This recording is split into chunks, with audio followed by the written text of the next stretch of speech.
What's up, people? It's your boy Jatuan. I'm here today in Kerbal Space Program. Today we have another one of those fun Guess the Craft type competitions. Now, if you are able to guess what craft it is, then in the comments down below, just post "got it," and then tomorrow on 7/9, that's Eastern time, sometime tomorrow, whenever tomorrow, on July the 9th, go ahead and post the actual name of the craft and any supporting documentation, links, or anything that you have to assist the others in finding the name and the history behind the craft.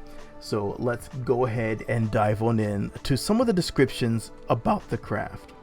Its first flight was January 15th, 1943. It won the competition between the Curtiss XP-55 Ascender and the Northrop XP-56 Black Bullet, beating out the two. It was designed with a pusher engine. The mission for it changed from low altitude to high altitude interception craft. The pilot seat acted as an elevator that actually allowed it to be accessed from the ground and then lifting the pilot up. It had a pretty complicated pressurized system for the cockpit. This actually necessitated a downward ejection for the pilot, and that was in order to clear the propeller arc. It had two 37mm T9 cannons that were in rigid mounts, but it also had two 50 caliber machine guns, but those were in movable mounts. The crew was one pilot. The length was 54 feet 9 inches, or 16.69 meters. The wingspan was 53 feet 10 inches, or 16.41 meters. The height was 14 feet 6 inches, or 4.42 meters. The power plant was one Lycoming XH2470-1 liquid-cooled piston engine. This gave it the maximum speed of 381 miles per hour, that is 613 kilometers per hour. And the altitude that it would do that at was 28,500 feet, or 8,700 meters. The range was 500 miles, or 805 kilometers. And the service ceiling was 37,000 feet, or 11,300 meters.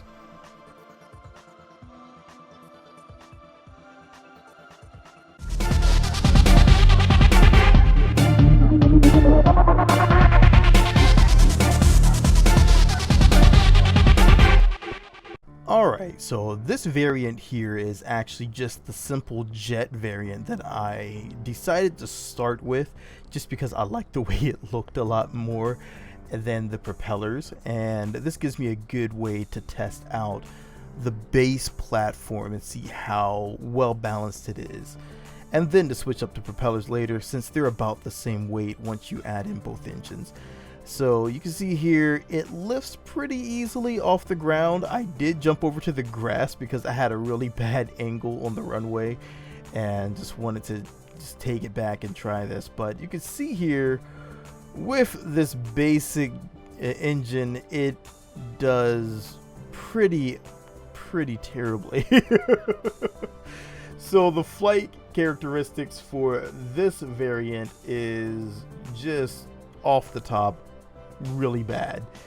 I don't think I would have wanted to take something that flies this sluggish into battle, which the catch is the original was canceled because it underperformed, and so this kind of exemplifies that exact feeling. It has a great roll response, but the pitch is just really sluggish. And this is probably due to having too much pitch on the front, not enough in the back, and really balancing it to be about a quarter bubble out, which is probably too much for, especially for a fighter. A fighter needs to be a lot more twitchy. So I decided to see what would happen if I swapped this out with a normal propeller and dropped in some of the gas burning rotors. So we wanted to see how well that would work, and that would actually bring it to a more realistic representation of the craft. So let's go ahead and switch everything over to that propeller. Now, okay, that's a little better. Now we have our propeller, but oh my gosh, we're going so slow because these medium propellers, they're not exceptionally powerful, and we have a lot of fuel on board, so we can probably fly for a few hours. But the problem is it's also very sluggish, and the performance on it is not very impressive. It can fly really well, it can float really well, it can roll really well, but the pitch is still suffering dramatically from this design flaw. And unfortunately, there's not too much I could do on that, but it's alright because it really does float really well. So if you wanted to take it in for a quick landing, like you see me doing here, it is literally one of the easiest things to come in and land because it just is really easy to control. But let's switch up to some bigger propellers, like now. Now, the propeller doesn't look bigger, but it actually is bigger. This is the fan blades, and they give me a little bit more oomph behind it, and I have two on there for a counter prop design, and it really gives you close control. And you can see here, it performs a lot better. It's still a bit sluggish, and it still is a bit non-responsive, but it seems to handle pretty decently. And if I were to compare this to a P-38, which I naturally would want to, there would be literally no challenge between it and the P-38, because the P-38 would literally chew it up for breakfast. So that is also a non-starter. I love the shadow on this craft, though. It really looks pretty cool. But I really like the design on it, though. But let's switch up to something a bit more modern. Like, how about a Panther?